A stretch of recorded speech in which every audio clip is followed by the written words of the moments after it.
So hi and welcome back to another video on my channel. My name is Justin Caffrey and the focus on this channel is all about your nervous system, the autonomic nervous system, the vagus nerve, and the psychology and physiology that underpins our mood and our behavior. In particular, we're looking at anxiety, depression, stress, PTSD, and ways and means in which we can better manage our nervous system to improve our mood and our well-being.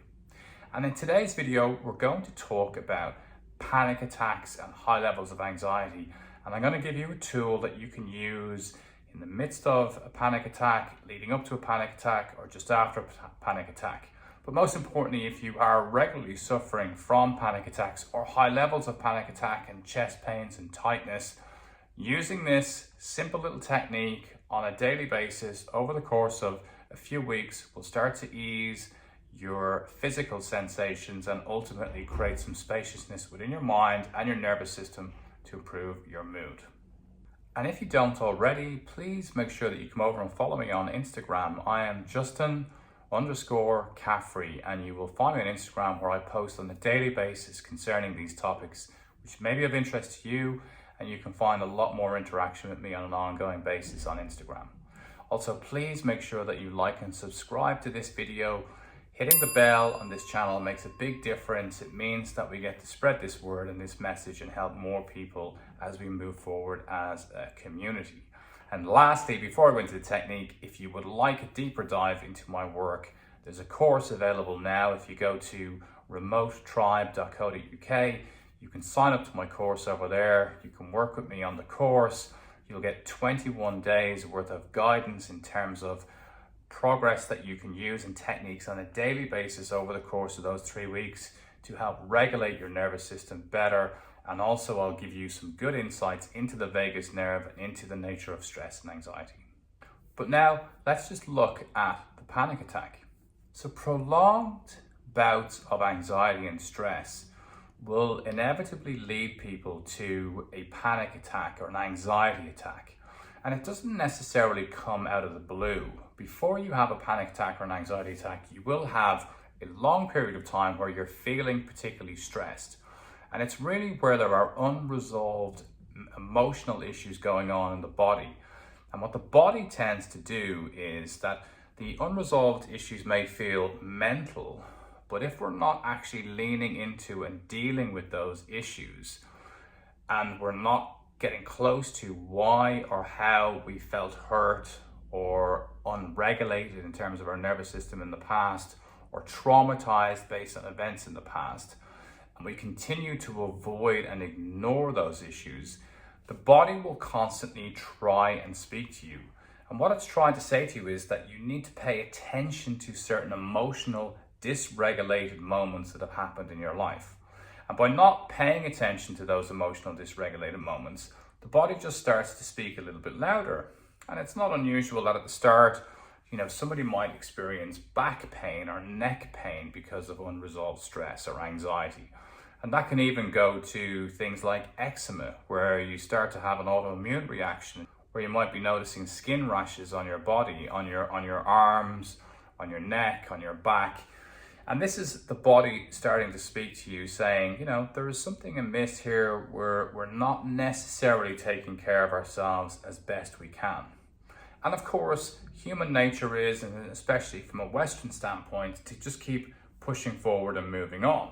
So unresolved stress also then leads to colds and flus, because the nervous system, when it's in that kind of push on state, is in fight and flight. And in fight and flight, we know that our immunity is not even working on full capacity. So the body doesn't want to stay in fight and flight. It knows that there are unresolved issues that need to be taken care of. And this can be the case that some people might only discover this later on in their adult life. And actually, some of the unresolved issues lead right back to childhood. And it might be early childhood trauma. And then a culmination of many other events that have happened from that early moment all the way through to this moment really starts to bring the point where the body said, enough's enough. And in essence, it's starting to shut down. So the anxiety or the panic attack is bringing you to the point where it's literally saying, pay attention to me. look at what's going on. You need to do something here. Now, the great thing about a panic attack or an anxiety attack is it's not going to kill you. In itself, it is a physiological reaction within the body which is requiring you to pay attention. And if you stay within the panic attack and work through it, it will subside and you will be able to breathe and work again normally. What's important is recognizing that it's coming and then being able to make sure that you can connect to the breath.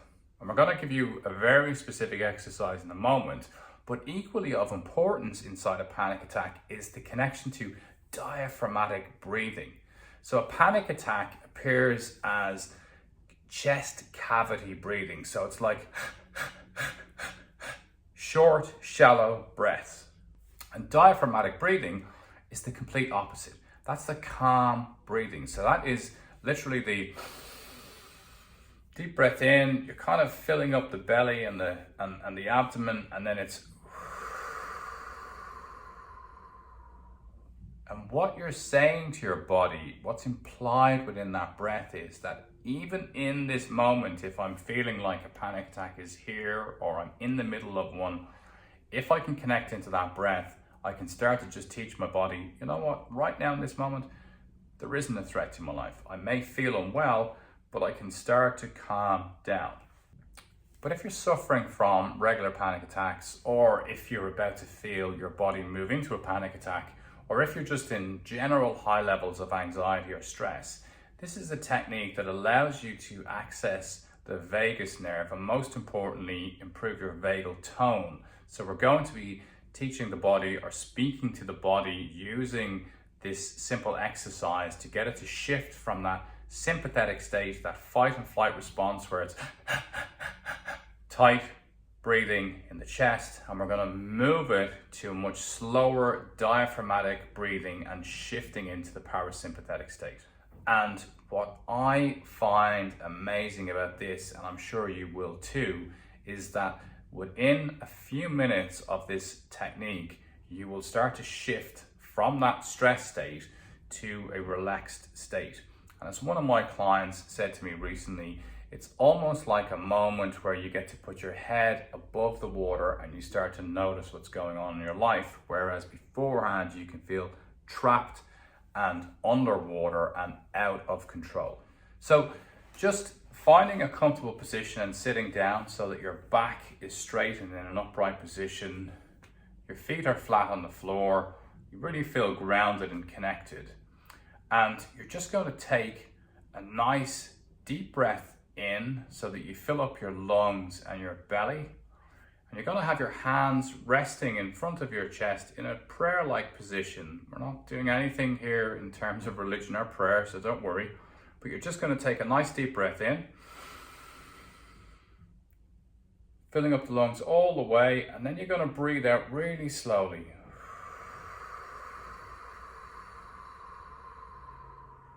Until you've exited all the air from your lungs. I want you to keep pushing, push, until all the air has exited from your lungs. And then you're going to hold your breath with no air inside. And when you're holding your breath, you're going to start now pushing your left hand into your right hand with some pressure. So you're pushing kind of left and right hand together, almost like a wrestling match between your two hands, pushing against each other whilst holding your breath. And I want you to keep holding your breath whilst you're pushing your hands. And I don't want you to take a breath in until you physically need to take one in. You'll have a moment where you think, oh, I should breathe right now. But I just want you to go a little bit past that to the point where you feel the physiological need in your body, and it will be like a release cord. You will feel a deep breath in, and then returning back to your regulated breath. And I want you, when you're struggling or when you're feeling anxious, or if it's in the middle of a panic attack or in the lead up to a panic attack, that you then repeat that and you do 2 and then another one, 3. So you do 3 in a row, and then you allow your body and your mind to relax for a moment, allow your breathing to restore itself to its normal rhythm, and then repeat it again. So another round of 3. And if you're using it to break out of a panic attack or prevent a panic attack happening, then that's fantastic. It works quite nicely as a kind of a, in case of emergency, break glass. But equally, what's important is if you are struggling with anxiety or panic or stress, this exercise used on a daily basis over the course of 4 to 5 weeks will really start to change the way that your body is regulated, and it will allow you to slow down and to reduce the likelihood of those panic attacks, which is of huge significance to people.